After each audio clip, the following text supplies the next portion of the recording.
Bonjour à toutes et tous, défenseurs de la sinistre cité d'Ulfenkarn. Je vous accueille aujourd'hui dans cette vidéo, voire première vidéo sur deux, parce qu'il risque d'y avoir pas mal de contenu.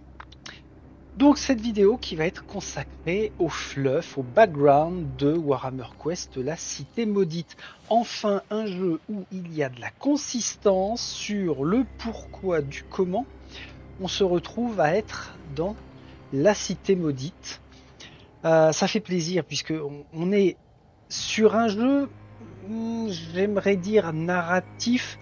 Oui, si quand même, parce que entre les crises que l'on peut gérer en cours de mission, en cours de périple plutôt, et puis les narrations que l'on a au moment d'affronter les boss, les grands méchants, on est quand même sur du narratif. Et puis ce qui fait la richesse de Warhammer en général, eh bien c'est tout ce à quoi ont pensé les auteurs, les créateurs de Games Workshop sur leur univers.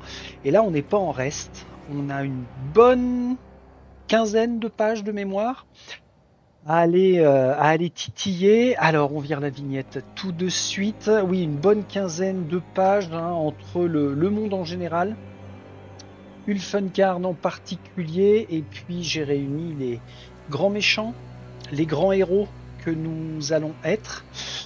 Je vais découvrir avec vous, donc ça va être un exercice que j'aime bien faire, et puis surtout ça nous change de la simple lecture de règles. Et là où les vidéos réalisées pour ce fluff, c'est notre introduction finalement à la future campagne. Alors, j'ai fait les visuels. Voyons voir ça. Ça peut cafouiller. Non, j'ai trouvé pour la première image. Donc, ce sont directement les visuels du bouquin et ça vous permettra, alors, non pas de lire en même temps que moi, il va falloir supporter ma voix tout au long de la vidéo, mais en tout cas, il y aura moins la tremblote et la bougeotte, je l'espère. Alors, on y va. Dans l'ordre, j'ai pris dans l'ordre, c'est ce que Games a pensé, a conçu l'immersion dans leur aventure. Donc on se retrouve avec une lettre. Désolé pour écorcher parfois certains mots, parce que rien que Ulfenkarn, je retrouve là le jeu de rôle Warhammer que j'ai tant apprécié, mais avec des noms parfois barbares. Donc je vais probablement en écorcher certains avant de me les mettre correctement dans la bouche. Allez, c'est parti. À l'intention de ma mécène, j'espère que cette missive atteindra la frontière de Nulamia avant le scintillement de Lunagast. Vos avertissements n'étaient pas exagérés. Ulfenkarn est au bord de la damnation. Le loup a transformé cette fière cité en un vulgaire cellier pour lui-même et ses descendants maudits. Quand Ish se couche et que la nuit tombe, ils arpentent l'obscurité, tirent des victimes hurlantes de leur lit et abandonnent les cadavres vidés de leur sang sur le pavé. Des spectres volent autour des spires en hurlant, des fossoyeurs sans visage précipitent les vivants dans des fosses communes et les ensevelissent.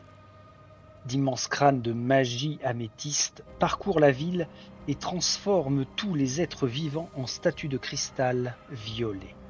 Et là, à l'horizon, on peut sentir la présence dévorante du nadir de Shi-Ish, qui attire peu à peu cette cité maudite vers le bord de l'abîme. Seule la foi peut encore éviter un tel désastre. Tant que les gens conservent une lueur d'espoir, Ulfenkarn ne sera pas anéanti. Malheureusement, l'espoir se meurt. Les derniers vivants d'Ulfenkarn sont peu à peu dépouillés de leur humanité par une vie passée sous le joug de la terreur qui a lentement drainé de leurs âmes toute ferveur et toute passion. Honnêtement, ils me dégoûtent, comme toutes les conséquences des actes ignobles du loup. Cependant, quelques mortels de cette ville n'ont pas encore cédé face au désespoir, et ils pourraient nous aider dans notre cause.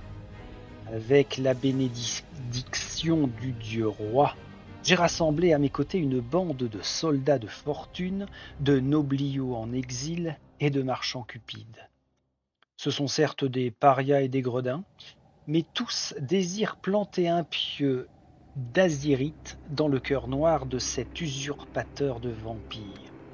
Je ne leur accorde aucune confiance, néanmoins ma longue carrière m'a appris l'utilité du cynisme. Ils me seront donc utiles pour tenter d'éliminer Raducar le loup. Je ne me fais guère d'illusions quant à nos chances de réussir, car Raducar est un féroce guerrier. Avant même de sombrer dans la damnation et de devenir une créature de la nuit, c'était un tyran qui faisait trembler les rois et les empereurs. Ses pouvoirs dans la non-vie lui ont permis d'asservir cette ville et de réunir autour de lui une cour de monstres et de sycophantes qui lui obéissent au doigt et à l'œil. On murmure aussi qu'il tenterait des expériences en manipulant des sorcelleries interdites pour accroître son pouvoir. J'ai eu le déplaisir de passer entre les mains de ces tortionnaires dans les oubliettes de la citadelle d'ébène. Néanmoins, ces blessures n'ont fait que raffermir ma résolution. Aucun monstre n'est vulnérable, n'est invulnérable. Aucune abomination ne peut échapper éternellement à la justice. Ma volonté n'a pas diminué depuis ma dernière missive. Je vais mettre fin au règne du loup, dussé-je en mourir. Signé... Ah tiens donc... Gelsen Darroch, ancien membre de l'ordre d'Azir, Addendum. J'enverrai une nouvelle missive d'ici 10 cycles. Si vous ne la recevez pas, considérez que je suis mort et que ma mission est un échec. Je rebondis tout de suite sur le nom. Là c'est Gelsen Darroch. Non, pas là. Gelsen Darroch, c'est bien un de nos pères. Et ben voilà. Ah bah d'accord. C'est lui en fait. Est-ce que ça pète mes plans, ça? Pourquoi je vous dis ça? Parce que dans la constitution de mes deux groupes, j'avais mis d'un côté... Ah tiens, vous n'êtes pas dans le bon sens. J'avais mis d'un côté comme chef capitaine Emelda Braskov. Et puis de l'autre côté, dans mon fluff à moi, je trouvais que c'était sympa d'avoir Glorio Van Elten, 3e du nom, qui allait mener le second groupe. Et alors là, en fait, le commanditaire initial pour la quête, c'est Gelsen Darroch. Bon, alors ça change rien, c'est effectivement un commanditaire, c'est lui qui nous a réunis, et ça ne l'empêche pas de céder le lead à Emelda. Ça reste cohérent, bon ça me va. Tout va bien, tout va bien. Alors, l'aventure commence. On nous dit que bienvenue dans le livre de quête d'Ulfenkarn en péril. Ce livre accompagne le livre de règles de la cité maudite, détaille la première quête des héros. Si vous ne l'avez pas déjà fait, ouvrez le livre de règles. Bon, ok. Les pages qui suivent racontent l'histoire de la chute d'Ulfenkarn et des héros qui tentent de la sauver. Quand vous serez prêt, rendez-vous page 18 de ce livre. Vous y trouverez les règles pour vous lancer dans la quête d'Ulfenkarn en péril. Ok, pour l'instant, nous n'en sommes pas là. Nous allons attaquer le chapitre qui parle d'un âge de conflit. C'est donc... Voilà. Ah, je peux le grossir, ça. On va le remettre comme ça. C'est pas mal. Un âge de conflit. Les royaumes mortels résonnent du grondement des tambours de guerre. De grandes armées et des dieux vivants arpentent les 8 royaumes de magie cristallisée et livrent des batailles apocalyptiques sur des champs de bataille jonchés de cadavres et d'armes brisées. Sigmar, le dieu roi, a envoyé ses plus grands champions repousser les hordes des dieux du chaos, ses éternels ennemis, des races mortelles qui cherchent à s'emparer de leurs âmes. Tandis que la rivalité entre les armées célestes du dieu roi et les hordes de serviteurs du chaos dégénère en conflit sanglant, d'autres puissances tentent de prendre l'avantage. Nagash, le grand nécromancien, a mis en branle un plan pour la suprématie en créant le Nadir de Shi-Ish, au centre du royaume de la mort. Il s'agit d'un gigantesque vortex qui dévore les sous-mondes les uns après les autres en les attirant irrésistiblement vers lui. Les terres aux alentours immédiats du Nadir sont baignées de magie améthyste, l'énergie pure de la mort. Obéissant aux ordres de leur seigneur, des légions de cadavres décrépits et de soldats morts depuis des éons se sont mises en marche. Elles massacrent les vivants dès qu'elles les rencontrent et conquièrent d'immenses territoires au nom du grand nécromancien. Profitant de cette croisade de la non-vie, des tyrans morts-vivants et des créatures de la nuit voient leur pouvoir démultiplié par l'afflux d'énergie nécromantique sur leur domaine. Esquissant des sourires cruels et carnassiers, ces monstres surgissent de leurs repères secrets à la recherche d'âmes à dévorer et de victimes au sang chaud pour étancher leur soif. La mort s'est réveillée et vient réclamer son dû. Ça démarre bien. Donc Nagash, le grand nécromancien, c'est un grand connard. Dans tout ce grand univers cosmico grand bordélisé. Alors Nagash, on a un petit paragraphe là sur la droite. C'est le maître incontesté de la non-vie, le dieu de la nécromancie dont le pouvoir n'est égalé que par très peu d'autres entités dans toute la création. Il a affirmé sa domination sur le royaume de la mort, et ses armées guerroient contre tous ceux qui osent faire intrusion sur ces domaines. Nagash souhaite d'ailleurs étendre son règne tyrannique à tous les royaumes mortels, en fondant un empire de la non-vie où rien ne pourra passer outre sa volonté. Il a créé le Nadir de Shi-Ish en menant à bien un rituel complexe et incroyablement long, et se nourrit désormais de la magie expulsée par ce vortex, alors que ce dernier dévore les sous-mondes les uns après les autres et gagne en puissance. Ok, donc ça c'est le contexte autour duquel on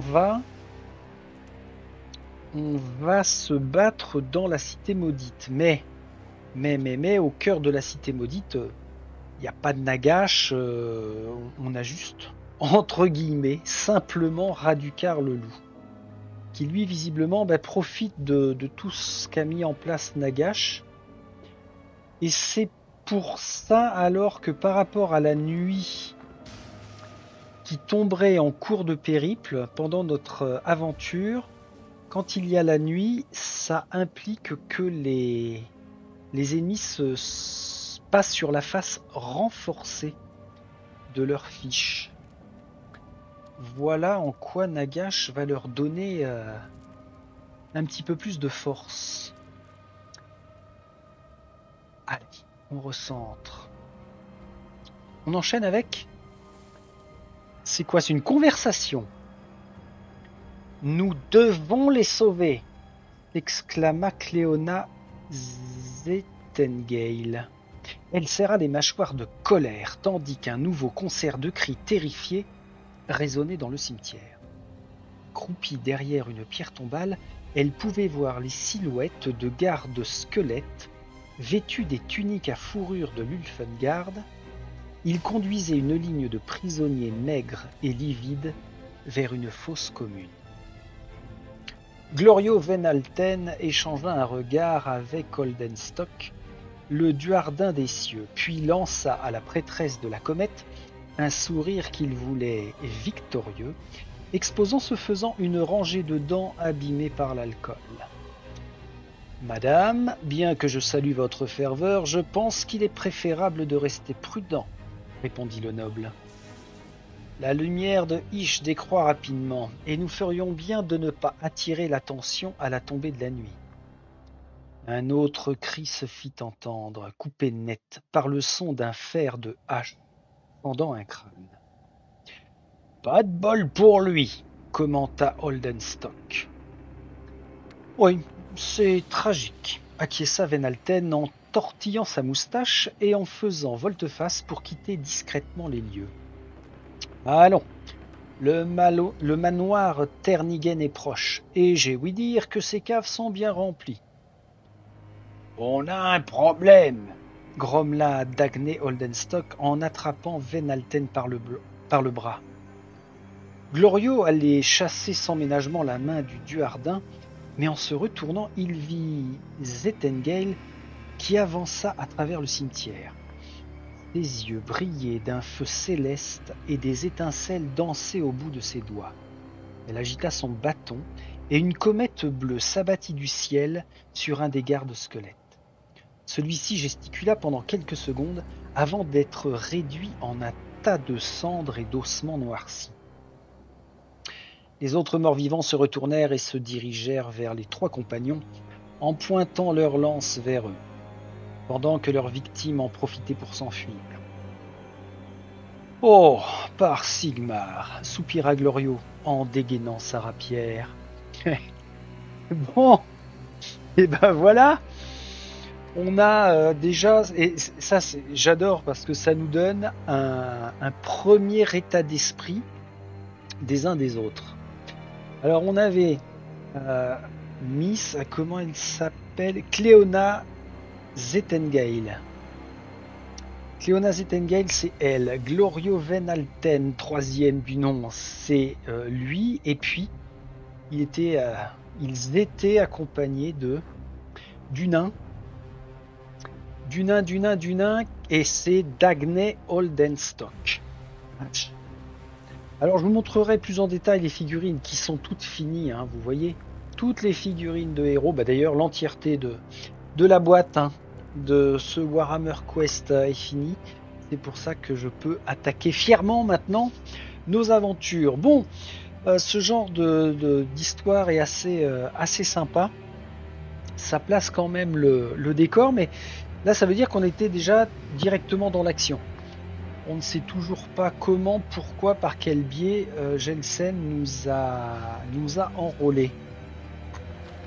Je vais peut-être me laisser les noms sous les yeux parce que ça va être assez compliqué. Emelda encore, ça peut aller. Voilà, Cléona, Jensen, Dagney, Emelda, Octren, Brutog et Culatis. On va y arriver. Nous allons passer maintenant à un sombre héritage. Les fondations de la ville qui allait devenir Ulfenkarn furent posées lors des premiers jours de l'âge des mythes.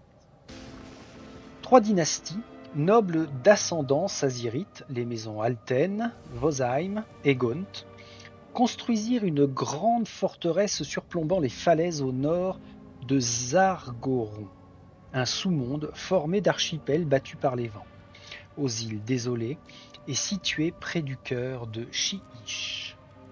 À cette époque, la magie améthyste était assez stable pour que la vie puisse prospérer en ce lieu.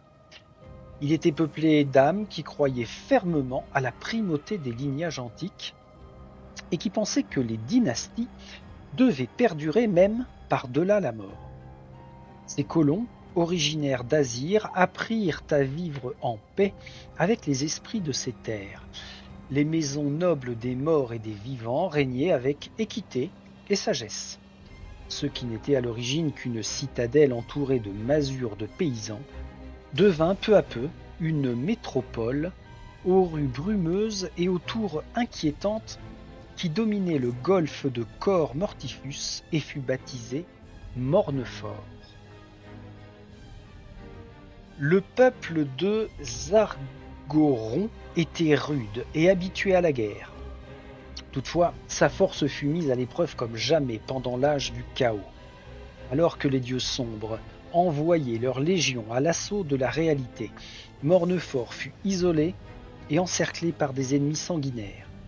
Bien que sa puissante marine mit en déroute consécutivement 6 flottes de pillards aux alentours de la baie de la Banshee, elle fut finalement vaincue par l'armada de Slogn, le pillard, un prince démon du dieu du sang. Slogn assiégea Mornefort pendant plusieurs saisons, jusqu'à ce que ses canons pulvérisent ses murailles. Alors que tout semblait perdu, une flotte apparut à l'horizon au niveau de Cor Mortifus. Son navire amiral était une caraque gigantesque dont les voiles noires arboraient une tête de loup. Au départ, les grands princes de la ville crurent qu'il s'agissait de nouveaux pillards barbares. Peut-être les envahisseurs du chaos pensèrent-ils la même chose, jusqu'à ce que les navires fraîchement arrivés leur tirent dessus à coups de balistes et de mitrailles afin de se frayer un chemin jusqu'aux falaises de Zargoron. Des silhouettes de 10 pieds de haut, vêtues de fourrure, bondirent par-dessus le bastingage du navire amiral et atterrirent sur la grève dans des gerbes d'eau rougie. Elles n'étaient armées de lourdes haches et protégées par d'épais gambisons. Ces guerriers étaient les Kozargi, une compagnie de vétérans ogors originaires du sous-monde de Gozarg. Ils combattaient au nom du vampire Radukar le loup, le seigneur de guerre le plus redouté de l'étendue de Nihilat. Radukar et ses guerriers s'abattirent sur l'ost de Slogn, entassés devant les portes de Mornefort. Les pertes du vampire furent importantes ce jour-là, car beaucoup de Gosargi furent tués avant que Radukar vienne à bout de Slog le pillard, en enfonçant son épée dans son cœur et en buvant le sang bouillonnant qui gicla de la plaie. Une fois Slogn tué, son armée démoralisée fut massacrée. Le peuple de Mornefort pensait toujours être condamné car les légendes sur la cruauté du loup étaient connues dans tous les territoires primordiaux. Pourtant, Radukar se présenta non pas en tant que conquérant, mais en tant que sauveur. Il affirma que d'autres envahisseurs allaient venir et que seule son armée de Kozargi pouvait protéger la ville. Lorsqu'on lui demanda ce qu'il exigeait en retour, le vampire sourit, dévoilant ses crocs rougis de sang. Il désirait seulement une place au sein de la noblesse de la ville, un siège à la table des grands princes et, si possible, une offrande régulière de suffisamment de sang pour étancher sa soif. Comparé au sort de la ville, si elle venait à tomber entre les mains du chaos, ses exigences paraissaient raisonnables. C'était un pacte diabolique. Les chefs des maisons nobles connaissaient les risques, mais ils n'avaient pas le choix, car ils ne pouvaient pas laisser la ville sans défense face aux hordes du chaos. C'est ainsi que les seigneurs de Mornefer invitèrent le loup à l'intérieur de leurs murs, et ce faisant, se condamnèrent, eux, ainsi que leur peuple, à un destin terrible. Ah, ben voilà. Donc, Radukar le loup s'est pointé d'une part en tant que sauveur, mais ensuite en tant que grand chef suprême de la ville, de la cité. Alors la petite carte nous dit que la cité d'Ulfenkarn surplombe les falaises au nord de Zargoron, une île inhospitalière située au cœur de l'empire d'Ossia. Alors où est-ce... Ah oui, d'accord, ok. Ulfenkarn est au sud de la carte, là, écrit en rouge. Ah, d'accord, alors c'est vraiment une ville complètement isolée sur un bout d'île. Alors l'île peut être suffisamment grande, mais l'ensemble est complètement isolé. Ok, moi je pensais qu'on était au beau milieu de terre, je sais pas moi. D'ailleurs, j'en sais rien, au milieu de terre X ou Y. Eh bien, ça n'est pas le cas. Bon, ça ne changera rien sur le périple à accomplir au sein de la cité, mais en tout cas, Monsieur le loup s'est pointé comme ça avec son armée et en fait, le peuple à l'intérieur de la cité n'a pas eu le choix que de se soumettre. Nous allons passer à une alliance de dupes. Ah oui, alors, faut pas que je perde le fil des pages. Une alliance de dupes. La transformation de Mornefort en une ville de cauchemar n'arriva pas en une nuit. Pendant quelque temps, des accords furent respectés entre les grands princes et leurs alliés, qui s'installa dans la grande citadelle d'ébène qui surplombait les falaises. C'était la forteresse fondée jadis par les premiers colons venus s'installer en ces lieux. De toute façon, puisqu'il disposait des Khosargi pour faire valoir ses droits, on ne pouvait rien refuser à Radukar. Il rassembla autour de lui des créatures de la nuit, des laquais et des séides, qu'il baptisa la cour assoiffée, et qui lui obéissèrent au doigt et à l'œil. Ce n'était pas le hasard qui avait mené Radukar à Zargoron. Alors que le pouvoir de la magie de la mort déclinait dans les territoires primordiaux et que les cités côtières qui l'attaquaient depuis des siècles avaient été rasées jusqu'aux fondations par les armées du chaos, il ne pouvait plus vivre de pillage comme il le faisait jadis. Plus encore, Radukar était guidé par le destin. Un de ses ancêtres, dont les étranges prophéties s'étaient déjà avérées à maintes reprises, avait proclamé que c'était à Zargoron que Radukar le loup accéderait à l'apothéose.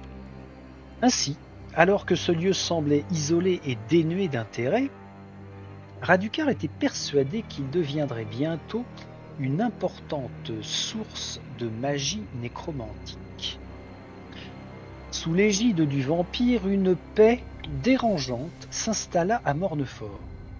Radukar le loup restait cloîtré dans les tours de sa forteresse, tandis que la noblesse et la paysannerie poursuivaient leur existence normalement à l'ombre du monstre qu'ils avaient laissé pénétrer dans leur ville. En dehors de malheureux indigents sacrifiés régulièrement pour étancher la soif du vampire. Même quand l'orage de Sigmar éclata sur les royaumes mortels, Zargoron resta nimbé de pénombre et fut épargné par la guerre. Du moins, jusqu'à ce que la création se déchire, et que dans un hurlement de magie qui balaya tous les royaumes, advienne le nécroséisme de Shyish. Alors, ça fait un paquet de temps que Radukar a pris possession de la ville, a priori. Ça s'est fait...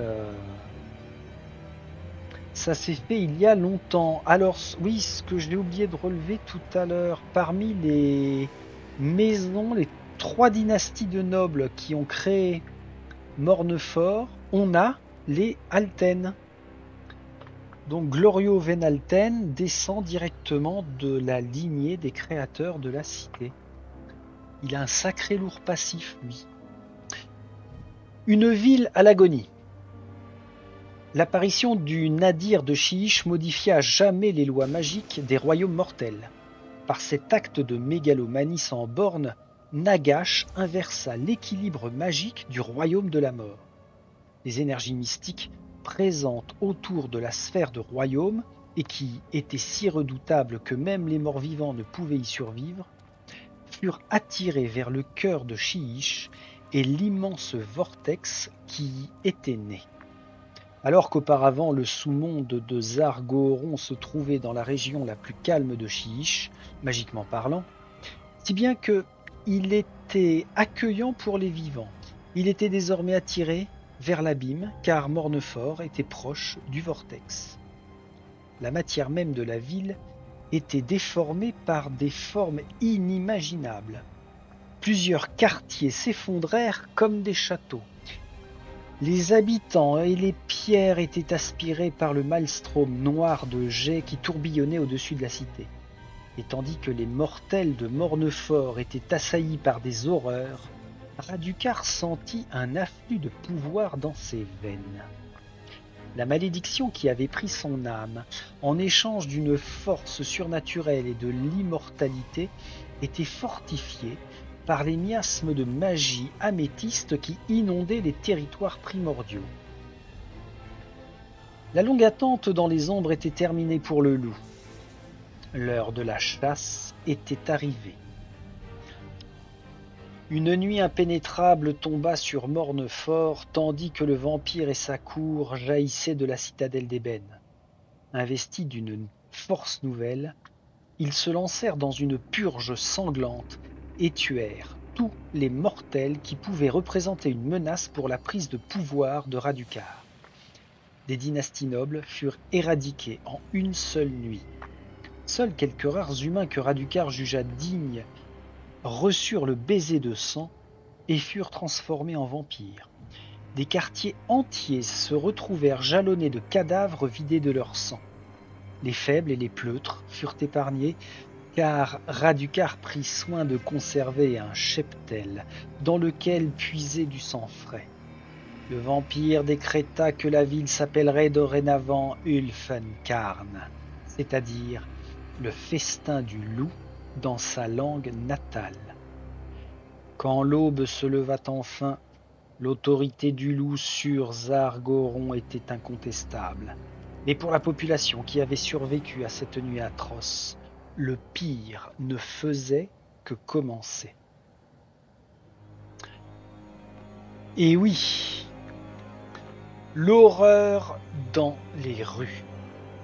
Une fois leur suprématie assurée, les seigneurs vampires d'Ulfenkarn se laissèrent aller à leur instinct prédateur et transformèrent la ville en un abattoir, un lieu où régnait la terreur, où la vie ne valait plus rien et où toute lueur d'espoir s'était définitivement éteinte. Pour la population d'Ulfenkarn qui s'échine encore dans les fermes de sang et sur les flottes baleinières, la vie est devenue un cauchemar ponctué d'actes de sauvagerie nécessaires pour survivre un jour de plus. Afin de satisfaire la soif de sang des vampires, des autels de pierre hérissés de crocs d'ivoire ont été installés sur les places de la ville. Chaque nuit, avant que l'étoile culminante apparaisse, les habitants se rendent à ces monuments macabres, s'entaillent la paume de la main sur des pointes d'ivoire et laissent couler leur sang dans les gouttières des autels, puis celui-ci est acheminé jusqu'à la citadelle d'ébène. L'exsanguination est le châtiment infligé pour n'importe quel crime, même le plus insignifiant. Les victimes entravées sont saignées à mort lentement ou traînées jusqu'aux portes du repaire de Radukar, devant lesquelles elles sont abandonnées, hurlantes à l'appétit des vampires. Ces pratiques barbares sont devenues un mode de vie. Aucun mortel n'ose sortir de sa maison la nuit. Attiré par l'aura maléfique de la ville, des vols de chauves-souris charognardes et des nuées de rats aux yeux brillants d'une lueur étrange parcourent les rues dès le crépuscule. Je vais aller chercher. C'est ça.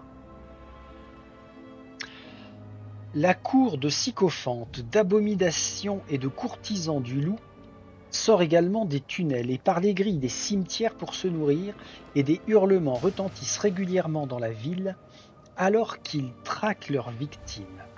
Certains habitants ont bien essayé de fuir par les collines rocheuses et accidentées de Zargoron, puis de prendre la mer. Ceux qui restent à l'intérieur des murailles ont pris pour habitude morbide de parier jusqu'où ces malheureux arriveront avant d'être rattrapés et dévorés par les horreurs de la nuit.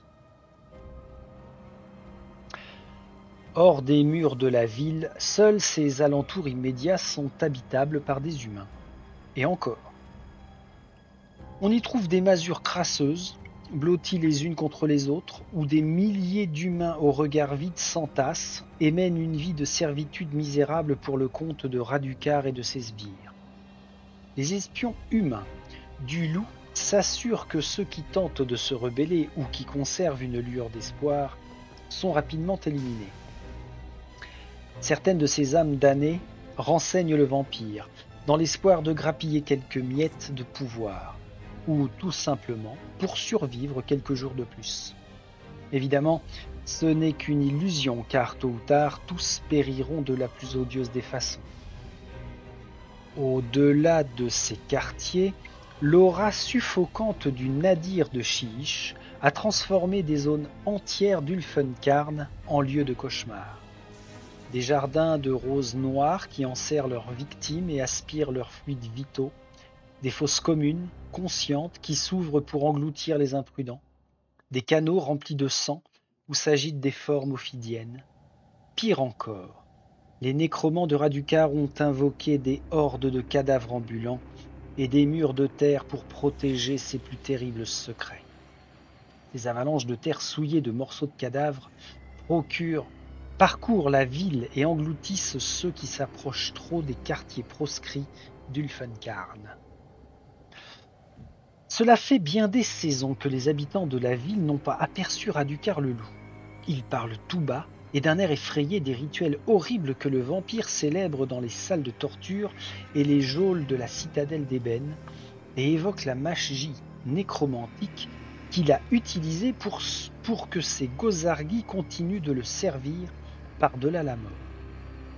Ulfenkarn est une cité au bord de la damnation éternelle, et pourtant, il reste encore quelques âmes courageuses, prêtes à tout risquer pour tenter de sauver la ville de son funeste destin.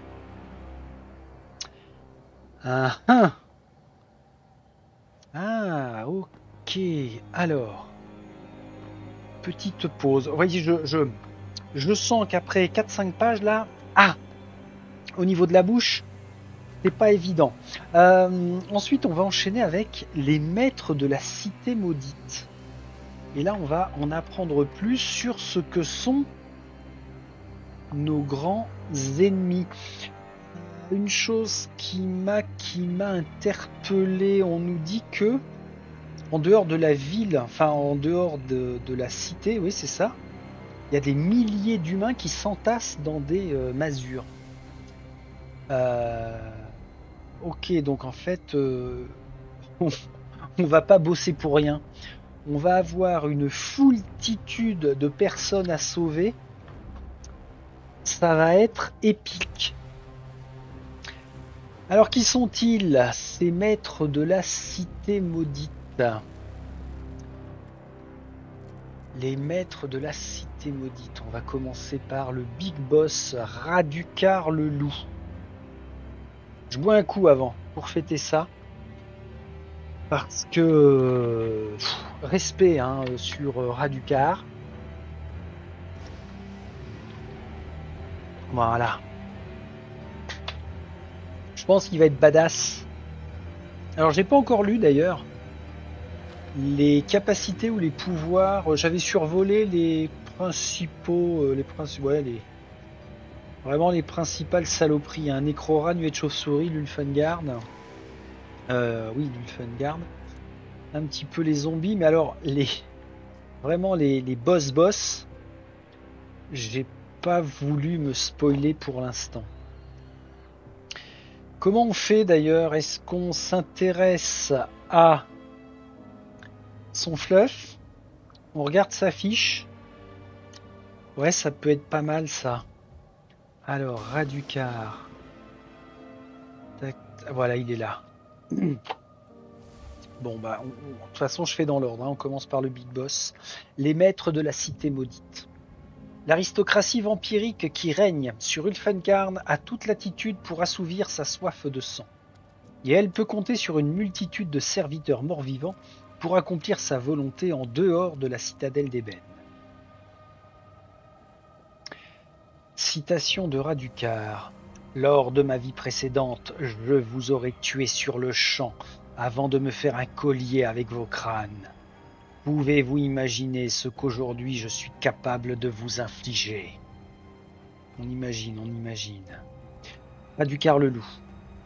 C'est le maître tyrannique d'Ulfenkarn, un vampire aussi puissant que rusé, dont l'ambition n'a d'égal que sa cruauté.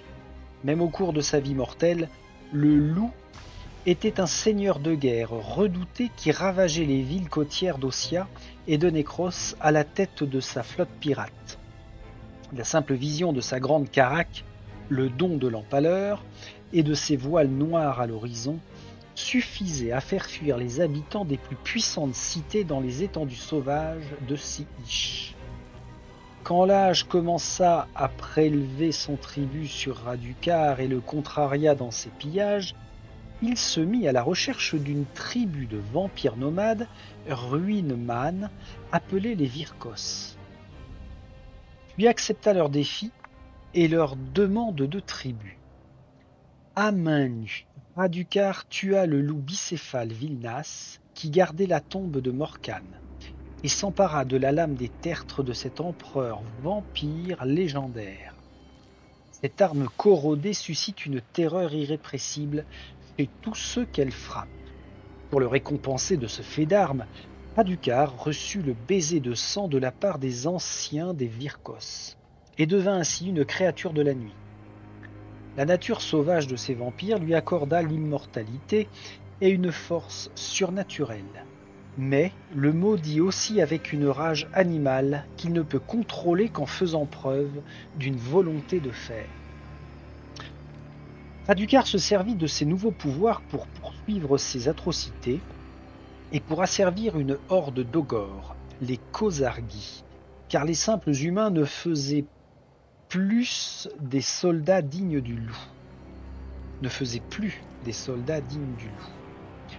Les mystérieux doyens et les chamans de sang des Virkos considéraient ce redoutable vampire comme un outil pour assouvir leurs propres ambitions, si bien que leur conseil guida Radukar vers bien des victoires.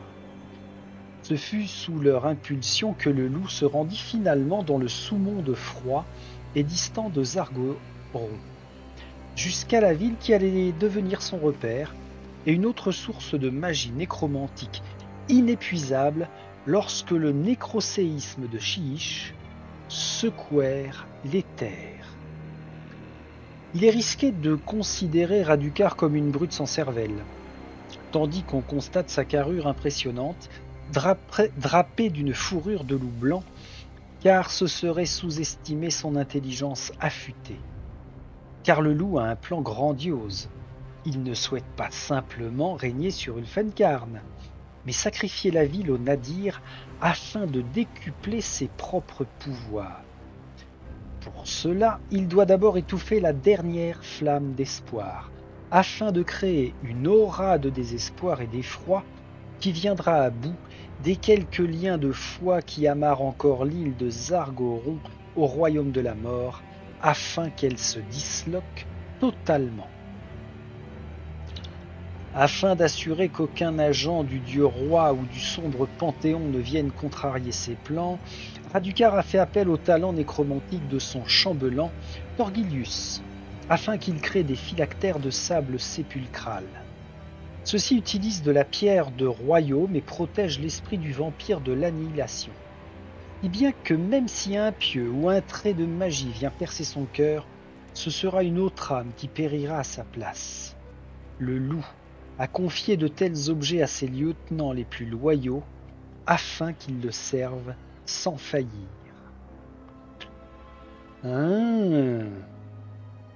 Alors, justement, sa grande magie ultra puissante, les phylactères de sable sépulcral. Ces inventions cruelles sont des artefacts magiques qui préservent une âme au détriment d'une autre. Ils sont fabriqués à partir de l'essence pulvérulente d'une créature vivante, une vie mortelle, entière, condensée en quelques grammes de sable sépulcral et enchâssée dans un écrin enchanté par le pouvoir de la nécromancie. Si le porteur du phylactère est frappé mortellement, c'est l'âme enfermée qui sera sacrifiée au lieu de la sienne. Ces objets peuvent revêtir plusieurs formes, comme un sablier en cristal, une amulette, voire un sarcophage d'obsidienne. Ok, alors, voici donc l'un des grands secrets de la légendaire quoi, immortalité de Radukar, et petit problème de ses sbires aussi. Parce que si on comprend bien, il a laissé Un phylactère de sable sépulcral. C'est lieutenant. J'ai l'impression qu'il manque des lieutenants. Torgilius. Ah ouais, c'est Torgilius qui est l'initiateur de ça. Alors je sais pas si dans l'esprit de la campagne, si on bute Torgilius, ça va nous octroyer un avantage sur les autres.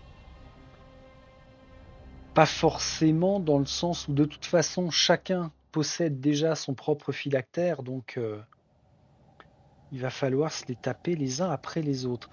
Alors Raducar, ben le voilà. Raducar le loup, que je vous représente, fin prêt au combat. Oui, il a une stature assez impressionnante hein, quand il est à côté des autres. Il est un petit peu plus grand. Il va avoir un mouvement de 6, un taux de blessure de 10 et une grande taille. Ah, alors attention aux règles spéciales qui vont concerner la taille grand. Il faudra que je fasse gaffe. Il se bat avec la lame des tertres Virkos. Si un héros subit un dégât de cette arme, il est maudit et sonné. Donc on aura 2 conditions négatives sur notre personnage. C'est une arme uniquement de mêlée. On lance un des 12 rouge et un des 8 gris, bleu-gris. Ah ouais, alors ça peut faire... Et ben Raducar, on a une petite faiblesse dans le bras droit. C'est bon ça, je voulais voir potentiel. Sans déconner. Ah ouais, bim, là déjà un critique. Sur le D12, on peut faire 2, 3, 4. 4 chances sur 12 de faire un critique quand même. 1, 2, 3. 1, 2, 3. Et 4 chances de rater. Bon, ça fait une chance sur 3 en fait qu'il rate son attaque. Et sur le dé à 8 faces, par contre, on n'a qu'un seul critique. Donc potentiellement, ça va taper hein, de toute façon, parce qu'après, en dé de frappe, on n'a que le D6 blanc. Qui lui est... Bah ouais, d'accord, j'avais même pas fait gaffe, il est tout pourri. On a une chance sur 6 pour un critique, une chance sur 6 pour une frappe, une touche normale. Ok, en termes de dégâts, alors, si c'est une réussite normale, on se prend 3 blessures. Enfin, dans l'esprit, le gameplay, c'est... On se fait toucher, oui, on tente de faire une parade, et si c'est pas le cas, là, on se prend les dégâts. Donc 3 dégâts pour une blessure normale et 4 dégâts pour une blessure critique. Règle spéciale, force surnaturelle. Chaque fois que cet hostile est activé, on fait 2 jets dans son tableau de comportement là. Résolvez entièrement un résultat de jet avant de faire l'autre. Ah la vache. Il a une vigueur inégalable. Quand cet hostile subit des dégâts, on réduit de 1 les dégâts subis jusqu'à un minimum de 0. Ok, donc on peut ne pas le blesser en fait. Généralement, c'est minimum 1. Là, que dalle. Et enfin, c'est un conquérant invétéré. Le groupe d'hostiles de Raducar ne peut pas être repoussé tant que Raducar est sur le champ de bataille. Ah oui, ça c'est si lors d'une carte de rencontre on la pioche et qu'on révèle Raducar plus, je sais pas moi, des zombies marche-mort par exemple. Tant que Raducar est sur le champ de bataille, son groupe de zombies marche-mort ne pourra pas être repoussé. Tableau de comportement, on verra en temps et en heure. Bon, il est badass hein, quand même. Mouvement 6, je me rends pas bien compte. Nous, on se déplace de 3 ou 4. Ah ouais, d'accord. De base, c'est 3 ou 4. Waouh. Donc, il va aller très très vite sur le champ de bataille. Bien. On enchaîne avec Semble Virkos et le capitaine de la garde Algrim. Semble Virkos. Quand Raducar se lança dans les purges de Mornefort, ses premières victimes furent les héritiers des maisons Vosheim, Gaunt et Alten. Des dizaines de fils et de filles de nobles furent vidés de leur sang. Seule une poignée négocia sa survie en échange de la damnation éternelle. Raducar accepta de leur donner le baiser de sang contre leur serment de loyauté au sein de sa cour assoiffée. Transformés en sang bleu Virkos à moitié sauvage, ses princes et ses duchesses servent désormais la volonté du loup. Il traque et assassine ceux qui se rebellent contre son autorité et rôde dans les rues d'Ulfenkarn à la recherche de proies à tourmenter avant de les vider de leur sang.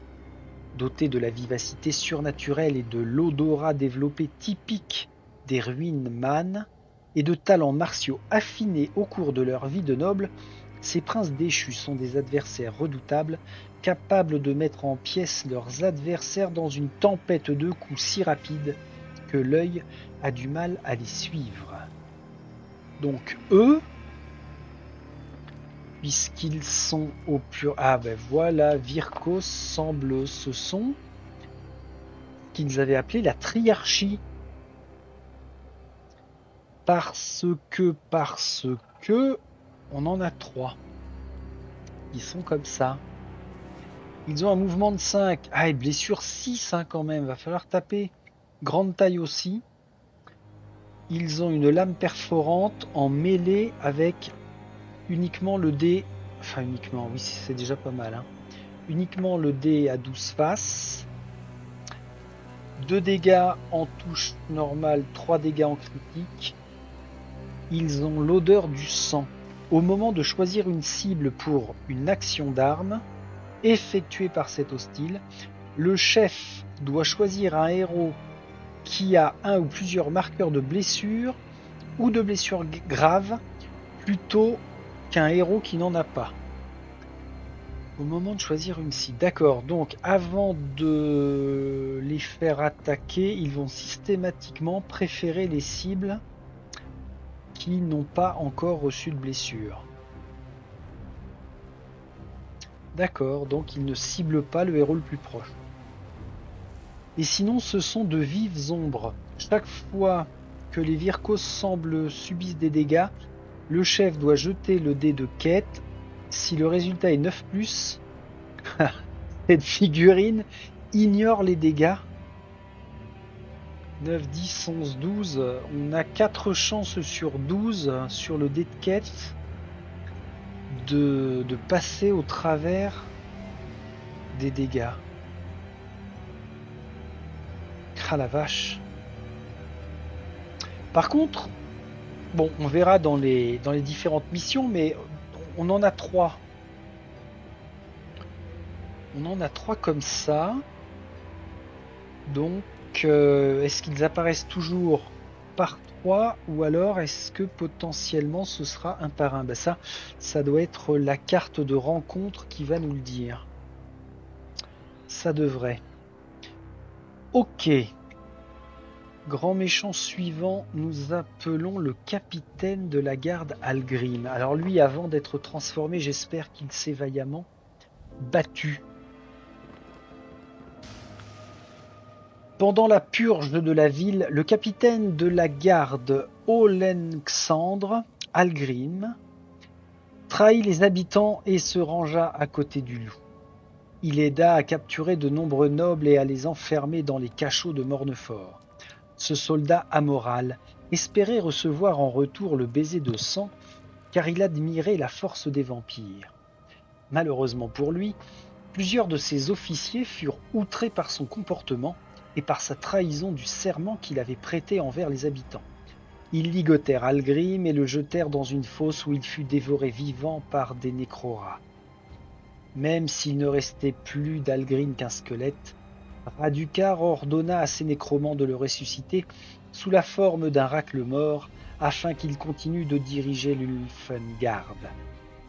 Algrim réintégra son poste et son premier acte fut de tuer ses assassins, bien que cela ne lui apportât nul réconfort. Il n'était qu'un automate décrépit, incapable de ressentir la moindre émotion. Désormais, Algrim agit uniquement pour accomplir l'irrépressible volonté de son maître, sans jamais faiblir ni désobéir. Et ben en voilà un bon gros con alors, ce capitaine, on va se faire un plaisir de l'éradiquer, hein, puis de le renvoyer dans la fosse d'où il a été sorti. Alors notre capitaine, le voici. Plus aucun cerveau en état de fonctionnement, si ce n'est l'accomplissement bête et basique de la volonté de son maître. Ok. Ah, ça sent le squelette, un déplacement de 3 seulement. Faut taper pour lui infliger 7 blessures. Il est de grande taille. Son action d'arme, ce sont des armes maudites. Alors, c'est bien au pluriel. Hein. Armes maudites en mêlée. 2d8. 2d8, ouais, il a de quoi faire mal. Ah, il y a une règle et une mécanique qu'il faut absolument que je me souvienne, c'est que lorsqu'on lance les dés, si je fais ça, ça ne veut pas dire que j'ai 2 succès. On prend le meilleur. C'est-à-dire que là, ça me fait une réussite critique. Il me semble bien que c'est ça. Je revérifierai, mais on ne cumule pas les deux. Alors, loyauté de la mort. Le groupe d'hostiles du capitaine ne peut pas être repoussé tant que le capitaine est sur le champ de bataille. Bon, même règle qu'avec Raducor et son groupe. Commandant de la garde, augmenté de plus 1 en blessure normale, plus 1 en critique, les valeurs de dégâts, tant que le capitaine est sur le champ de bataille. De toutes les actions d'armes des Ulfengard. Ah ok, ça veut dire que tant que le capitaine est sur le terrain, l'Ulfengard va faire 2 dégâts en normal et 3 dégâts en critique. Donc ça va devenir une cible prioritaire pour diminuer ça. Ok, bon, entre la protection à 9+, là, et puis les dégâts supplémentaires que donne le capitaine, ouais. Ça sent le challenge, hein, quand même. Bah, elle est sympa, sa petite histoire à lui. On va passer maintenant à la garde de... la garde de nuit. Alors, pendant les quelques semaines de congé, là, que nous avons eu avec Madame Von Moriarty, on s'est refait l'entièreté de Games of Thrones. Et c'est marrant parce que la garde de nuit, bah oui, on en parle. On en parle. Alors là, c'est la garde de nuit Kozargi. La garde de nuit Kozargi. Lorsqu'il sentit un pouvoir nouveau l'envahir après le nécroséisme de Chiche, Raducar agit conformément à son manque de pitié proverbiale et massacra tous ses ogres Kozargi alors que ses redoutables mercenaires le servaient loyalement depuis des siècles.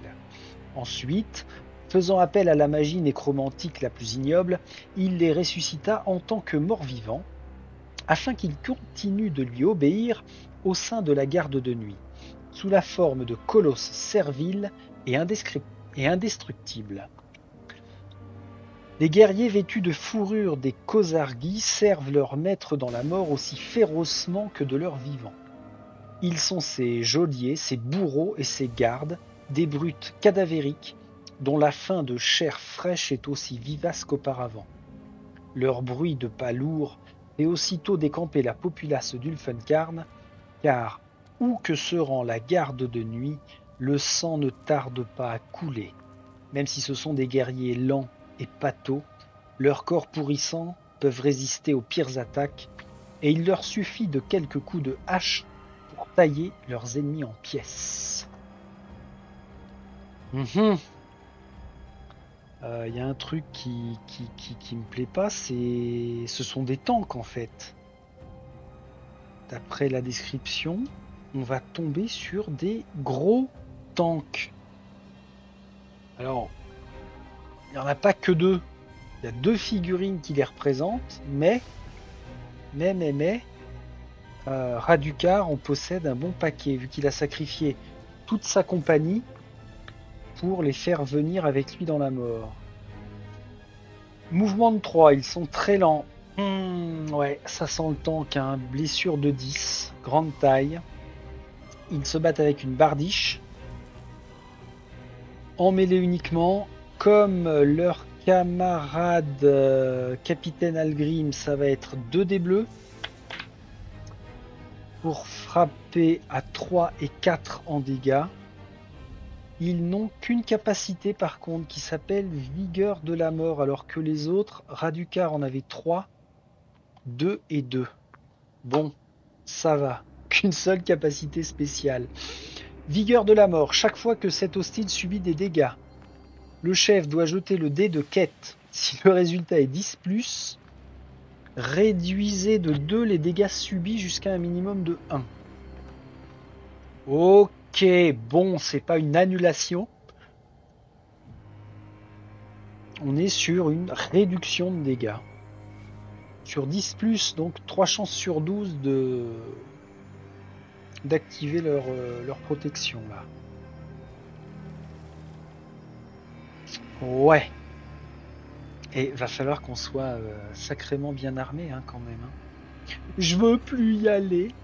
Laissez-moi sortir. On va enchaîner avec l'Ulfengard. L'Ulfengard, alors l'Ulfengard, bah, ce ne sont que les squelettes commandés par le capitaine.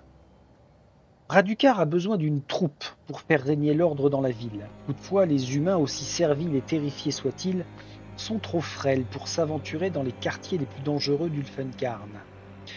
C'est pour cette raison que le loup a demandé à son serviteur Gorslav le Fossoyeur de vider les jardins de mort et les catacombes sous la ville pour ressusciter des légions de guerriers squelettes et les rassembler au sein de l'Ulfengard. Équipés d'armes antiques et de cuirasses en bronze, recouvertes de verre de gris, ces soldats arpentent les rues en groupe et dispensent une justice expéditive à ceux qui bravent le couvre-feu ou qui font intrusion dans les zones prohibées. Rares sont ceux qui tentent de s'opposer à l'Ulfengard, car le moindre geste de défiance résulte en une exécution publique sommaire. Dénués de toute forme de pitié ou de compassion, les guerriers squelettiques de l'Ulfengard se jettent contre leurs ennemis pour les éliminer au plus tôt, sans se soucier de leur propre sécurité.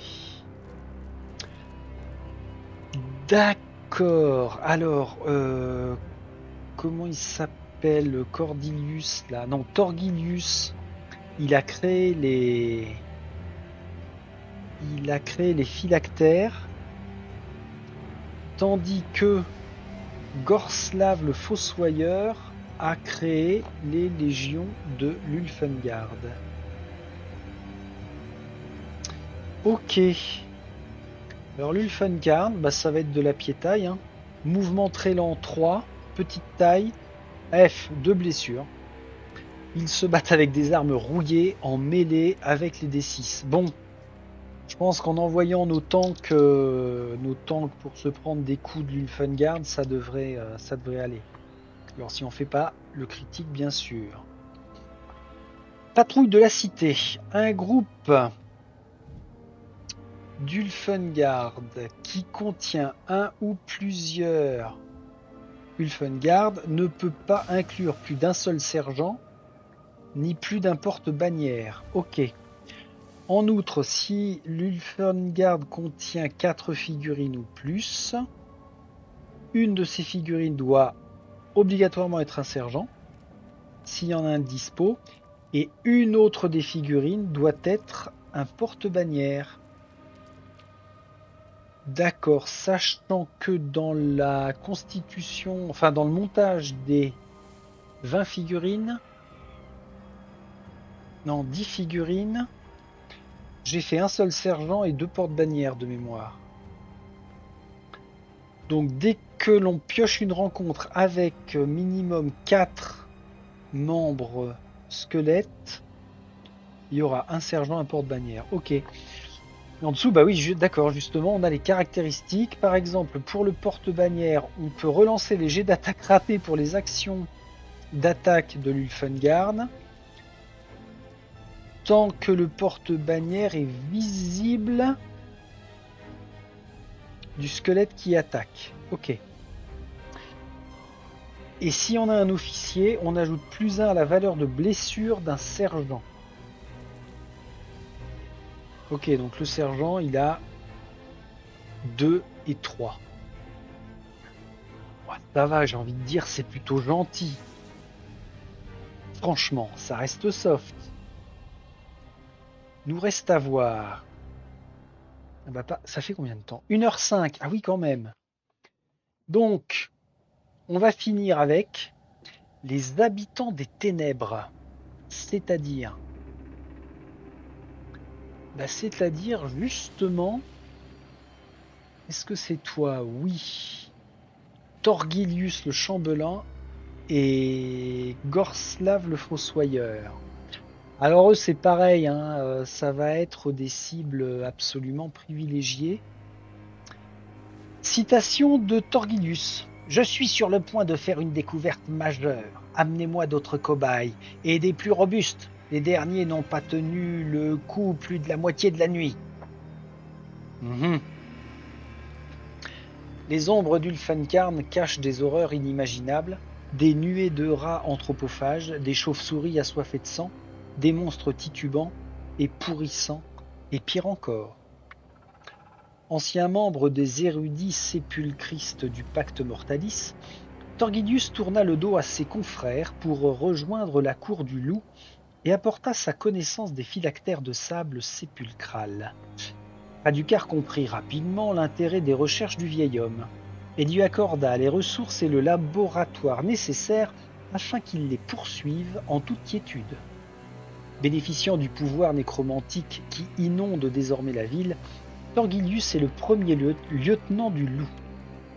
Il a non seulement découvert les secrets du sable sépulcral, ce qui a donné à son maître la capacité de résister à des blessures qui devraient le détruire, mais il a aussi trouvé comment étendre l'influence du vampire en étant capable d'observer le monde par les yeux de la vermine qui infeste Ulfenkarn. Si, il est en mesure d'espionner la population et de repérer rapidement les intrus. Ayant établi son repère dans l'ancienne université du Grand Tertre, qu'il a transformée en laboratoire et en prison pour les sujets de ses expériences nécromantiques, Torgilius voit tout et entend tout. Même s'il préfère que ses larbins accomplissent ses desseins, il peut faire appel à une sorcellerie terrifiante lorsque le besoin s'en fait sentir. Il peut alors projeter des traits de ténèbres nécrosantes et envoyer des nuées de vermines mort-vivantes afin qu'elles dévorent vifs ses adversaires. Intéressant, Torgilius est le premier lieutenant de Raducar. Ok. Alors cette histoire de phylactère, je m'arrête dessus encore une petite seconde parce que il y a une chose qui m'étonnait, c'est que parmi les périples, donc les missions que l'on va pouvoir accomplir, il y en a qui sont spécifiques pour éliminer Torgilius, Gorslav, le capitaine Algrim, les Virkos, donc les mini-boss. Donc on a des missions spécifiques pour aller les tuer, mais par contre, dans d'autres missions, d'autres alternatives de périple, on peut quand même les rencontrer, tous ces gens-là. Et ça veut dire que moi je me disais, bah oui, mais alors si on les tue une fois, pourquoi est-ce on doit refaire un périple de décapitation pour aller spécifiquement les éliminer? Ben voilà, l'explication elle est toute trouvée. Bravo messieurs les créateurs, c'est que Torgilius, par le biais des phylactères, leur donne des vies supplémentaires. Ah ouais, c'est sympa. C'est sympa comme tout. Donc je pourrais très bien, sur 3 scénarios d'affilée, si vraiment j'avais pas de bol, piocher 2 fois de suite Gorslav le fossoyeur, 3 fois de suite une rencontre avec le capitaine Algrim. Et malheureusement, à chaque fois, ils renaîtront tant que je ne les ai pas eux-mêmes décapités. Alors Gorslav le fossoyeur, justement, autre petit camarade de jeu,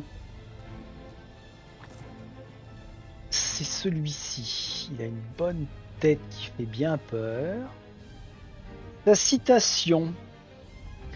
Si tu entends le raclement du vieux Gorslav et ses claquements de dents, ce sera ton seul avertissement, car il ne parle que rarement. Alors cache-toi bien et prie que tes efforts ne soient pas vains. Sinon, il t'attrapera par le bras et tout vif dans son jardin t'enterrera. Alors c'est pas une citation de Gorslav lui-même, c'est une comptine populaire d'Ulfenkarn. Ah ok, donc les enfants encore vivants chantonnent cette petite comptine. C'est gentil comme tout. Alors, la créature géante et émaciée nommée Gorslav. Ah, j'ai oublié un truc. De voir les caractéristiques de Torgilius. On fait ça après. Donc, la créature géante et émaciée nommée Gorslav prend soin des cryptes et des fosses communes d'Ulfenkarn depuis aussi longtemps que les habitants de la ville peuvent s'en souvenir. Il nourrit ces lieux maudits de corps frais afin de satisfaire la conscience malveillante des jardins de mort. Le fossoyeur travaille silencieusement dans ces domaines en ignorant les cris de terreur de ses victimes, tandis qu'il les ensevelit vivantes sous des tombereaux de terre meuble. Bien peu connaissent les origines de cette créature macabre qui cache son visage derrière un masque d'os jauni et qui parle d'une voix d'outre-tombe semblable à l'ultime râle d'un mourant. D'aucuns disent qu'il était jadis mortel, mais qu'il passa tant d'années à arpenter les jardins de mort qu'il finit par devenir lui-même un mort plus qu'un vivant. D'autres affirment que Gorslav n'est pas un être unique, mais qu'il existe en réalité des dizaines de fossoyeurs comme lui, les membres d'un ordre macabre et nécrotéurge qui se nourrissent de la magie de mort qui émane des corps récemment inhumés. Il est vrai que Gorslav est capable de manipuler les vents de Shiish pour animer des hordes de marche-morts ou de refermer des plaies de son corps famélique.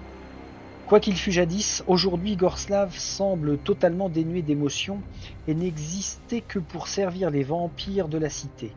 Il accomplit cette tâche avec brutalité et manie sa bêche avec une force surnaturelle afin de mutiler ses victimes avant de les enterrer dans la terre maudite de ces jardins de cadavres. Encore un monsieur fort sympathique. Alors on va voir tout de suite Gorslav et on reviendra sur Torgilius le chambellan. Gorslav, encore un qui est grand. Alors le fossoyeur avec sa bêche, il est là. Il est là, grand socle égal, grande taille. 9 de blessure, petit mouvement de 3. Son arme, c'est une pelle de fossoyeur, emmêlée uniquement avec 2 dés moyens, dirons-nous par contre. 3 sur une blessure normale, 3 sur un critique. Ah, il n'a qu'une seule capacité. Gardien du jardin des morts. Le groupe d'hostiles qui accompagne Gorslav ne peut pas être repoussé tant que Gorslav est sur le champ de bataille. C'est le 3e à être avec cette capacité-là. Ok. Donc cible prioritaire une fois de plus pour pouvoir repousser après son groupe. Et puis Torgilius, le chambellan, premier lieutenant de Radukar. Ah, c'est un petit papy tout frêle. 2 de déplacement, blessure de 7 quand même. Hein. Bah, c'est le plus faible, d'accord, mais enfin, faut les atteindre, les 7 de blessure. Grande taille. Aïe. C'est le seul qui a une attaque à distance. Alors, double, ça veut dire qu'il s'en sert aussi bien au corps à corps qu'à distance. Un éclair nécrotique, 2 dés bleus. 3 en blessure normale, 5 en critique. Et il a gardien des sombres secrets. Ah bah, même règle que les autres en fait. Tant que Torgilius est sur le champ de bataille, le groupe d'hostiles dans lequel il se trouve ne peut pas être repoussé. Bien. Alors, volontairement, je ne regarde pas les effets renforcés. Ça, on verra ça en cours de partie. ça me fera l'occasion de pester, de râler et de flipper. Oh la vache, on n'a pas vu encore Vargskir. Alors justement, on va continuer avec zombies, les zombies marche-morts. Ah, ils vont être là, les Vargskir. Enfin, le Vargskir plutôt. D'abord, les zombies marche-morts. Les morts d'Ulfenkarn sont infiniment plus nombreux que les vivants. Ils sont animés par la magie qui émane du nadir de Shyish et qui insuffle également au jardin de mort une conscience maléfique. Ces lieux sont donc très dangereux car les racines, les branches et les pierres tombales forment une entité terrifiante qui cherche à dévorer les âmes. Les marche-morts, titubants qui sortent en procession de ces cimetières envahis par la végétation, se jettent sur les vivants pour les étrangler avec leurs doigts crasseux, tandis que les racines qui percent leur chair peuvent s'enrouler autour de leurs victimes. On regardera les caractéristiques de ces quatre-là juste après. On a aussi des nuées de chauves-souris. Des vols de chauves-souris virevoltent autour des spires d'Ulfenkarn. Elles sont attirées par l'odeur des cadavres et par l'aura de magie de la mort. Ces horreurs, au nez aplati, plongent vers les rues à la recherche de sang frais. De nombreux habitants de la cité maudite ont été surpris par de telles attaques, ont été recouverts de la tête aux pieds de chiroptères suceurs de sang et ont fini déchiquetés par leurs crocs affilés. Lorsque ces animaux parviennent à se nourrir d'une quantité de sang vraiment phénoménale, ils finissent par devenir aussi gros que des mastifs, sous l'effet de la magie de la mort. Ce sont des chiroptères, pas des chiroptères. Oh, chiroptères, CHI. Enfin voyons. En tout cas, belle saloperie. Dans l'esprit multitude, on a aussi les nécroras. Les nécroras d'Ulfenkarn sont une menace constante pour les mortels qui s'aventurent dans la ville. Cette vermine s'est nourrie de tellement de chair avariée et maudite qu'elle est devenue le réceptacle d'une magie morbide. Les yeux de ces rats brillent d'une lueur maléfique et leur chair pèle au point de révéler leurs os. Ils ont bien évidemment envahi les égouts de la ville et au coucher du soleil, des milliers d'entre eux en surgissent pour rôder dans les cimetières et les fermes de sang, à la recherche de cadavres. On parle même de nécroras grands comme des chevaux qui vivraient dans les souterrains les plus profonds d'Ulfenkarn. Et enfin, attention, oulala. Alors Vargskir, ce qui m'intéresse là, c'est de savoir s'il y en a un seul ou s'ils sont plusieurs. Tous ceux qui sont mordus par Radukar et ses congénères ne deviennent pas nécessairement de véritables vampires. Beaucoup sont incapables de maîtriser la malédiction bestiale qui court dans leurs veines et régressent sous la forme de Vargskir assoiffés de sang. Leurs corps mutent, leurs os se brisent douloureusement et s'allongent, et un pelage miteux couvre leurs flancs. Après sa métamorphose, un Vargskir est 3 fois plus grand qu'un humain, et infiniment plus fort, car il est l'incarnation de la lignée des Virkos dans toute sa sauvagerie. Il peut décapiter un homme d'un seul coup de griffe, et quand il court, rares sont les animaux capables de le distancer. Un Vargskir fait également preuve d'une ruse prédatrice effrayante, et peut traquer sa victime en silence pendant des heures, attendant le moment opportun pour lui bondir dessus et la déchiqueter. À ce stade, j'ai envie de dire « Ah merde !» Il n'existe pas dans la cité qu'un seul Vargskir.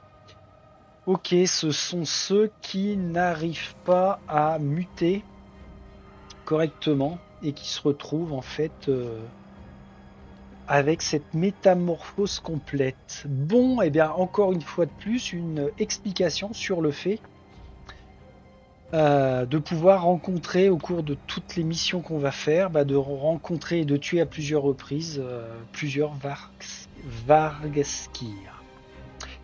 Les caractéristiques des bouts de zombies marche-mort, 2 de mouvement très lent. Fuyez pauvre fou. Blessure 3, Ça va. Petite taille. Ils se battent avec les mains et les dents. En mêlée, avec un seul dé à 8 faces. Faible dégâts. 1 en normal, 2 en critique. Par contre, ils ont leur pierre tombale sur leur dos. Les figurines de pierre tombale ne sont pas des hostiles et ne font pas partie d'un groupe d'hostiles. Ah, voyez-vous ça? Les héros ne peuvent pas aller sur la même case qu'une pierre tombale. Un petit hostile peut occuper la même case qu'une pierre tombale. Un héros adjacent à une pierre tombale peut faire l'action de destruction à 4+. S'il le fait, retirer la pierre tombale du champ de bataille. La pierre... Ah ouais, d'accord, c'est un pion. Ils sont là pas loin. Ça, ce sont les pierres tombales. Alors, qu'est-ce que c'est que ce Beans? Tableau de comportement. Appel de la tombe. Alors, ça fait plusieurs fois que je lis le chef. En fait, le chef, c'est celui qui a le jeton premier joueur parmi les joueurs autour de la table. Donc, le chef doit placer une figurine de pierre tombale disponible sur une case vide adjacente à un héros. S'il n'y a pas de pierre tombale disponible, ou s'il n'y a pas de case vide adjacente à un héros, on ne place aucune pierre tombale. Ok. Et une fois qu'on a placé la pierre tombale, placez ensuite un zombie marche-mort disponible sur la même case que chaque pierre tombale sur le champ de bataille, ou sur une case adjacente. Ces zombies marche-morts font désormais partie du groupe d'hostiles actifs, puis chaque hostile actif fait une action avancée. Ok, donc sur un des 12, sur le dé de quête, un des 12, les zombies n'apparaîtront que sur 1 ou 2. Ah ouais. Alors, c'est en fait des renforts infinis, hein. Mais, si on détruit une pierre tombale, ça veut dire qu'on va limiter les endroits où peuvent arriver les marche-morts. Où va y avoir réflexion là-dessus. Parce que on va en mission à 4, on peut pas être partout tout le temps. C'est pas possible. Ils peuvent être bien chiants. Les chauves-sourales, ça nous dit qu'elles ont un mouvement de 5. Normal, elles ont des ailes. 2 de blessures, comme les... Ah non, pas comme les zombies. Seulement 2 de blessures. Petite taille. Aïe, morsure de sangsue. En mêlée. Un seul des 6. Attaque vraiment pourrie. 1 en dégâts normal, 2 en dégâts critiques. Alors, ce sont des horreurs volantes. Un groupe qui contient 3 nuées de chauves-souris ou moins ne peut pas inclure plus de 1 afroptère. Ah oui, alors l'afroptère, c'est le chef en fait. Hein. Il y a un groupe de nuées de chauves-souris contient 3 figurines ou plus. Une des figurines doit être un afroptère. Oui, il doit être un champion, quoi. S'il y en a une de dispo. Enfin, si on a une nuée de chauves-souris avec 6 figurines, 2 de ces figurines doivent être des afroptères, s'il y en a de disponibles. D'accord, d'accord. En nuée, ça devient des cibles floues. Chaque fois qu'ils subissent des dégâts, on doit jeter le dé de quête. Si on fait 10 ou plus, on réduit de 2 les dégâts subis jusqu'à un minimum de 1. Ouais. Elles sont difficiles à toucher. Et enfin, gorgée de sang, on ajoute 1 à la valeur de blessure d'un champion chauve-souris. Ok. Donc le champion afroptère, il a 2 en normal et 3 en dégâts critiques. Ouais, ok. Les nécrorats. 3 de mouvement. Ah, je les aurais vus un peu plus rapides que ça. 3 de mouvement, 3 de blessure. Grande taille. Ouais. Ils ont des morsures infectées. Donc, vecteur de maladie. À chaque fois qu'on subit un dégât, de morsure infectée, on est malade. Donc on se prend un jeton malade. Attaquant mêlée, comme les petits camarades chauve-souris, c'est attaque sur un des 6 avec 1 ou 2 en dégâts. On les a en meute sauvage, ça veut dire que comme avec les chauves-souris, comme avec les squelettes, si on a 3 figurines ou plus, il y en a un qui sera un rat sanguinaire, donc un champion. Et si on a un groupe avec 6 figurines, on aura 2 champions. Et comme avec les nuées de chauve-souris, avec la capacité horreur bouffie, les champions ont +1 à la valeur de blessure. Dac. Alors attention les yeux. Maintenant, les Varg Skir. Je vous rappelle que... au secours, c'est ça. Je kiffe vraiment cette saloperie. Alors un peu moins depuis que je viens d'apprendre qu'il en existe en plusieurs exemplaires. C'est moins tripant, mais ça, à la limite, hein, je trouve que c'est l'ennemi le plus badass de ce Warhammer Quest. Par rapport à Radukar est sympa, hein. Son histoire est sympa, son look est sympa. Mais ça, pour des créatures un peu foireuses en fait, hein, transformation foireuse, c'est celle qui me fait le plus triper. À nous de les étriper. Alors qu'est-ce qu'il propose? Mouvement 4, c'est très raisonnable. Oh putain, blessure 14. Blessure 14, c'est le max, non?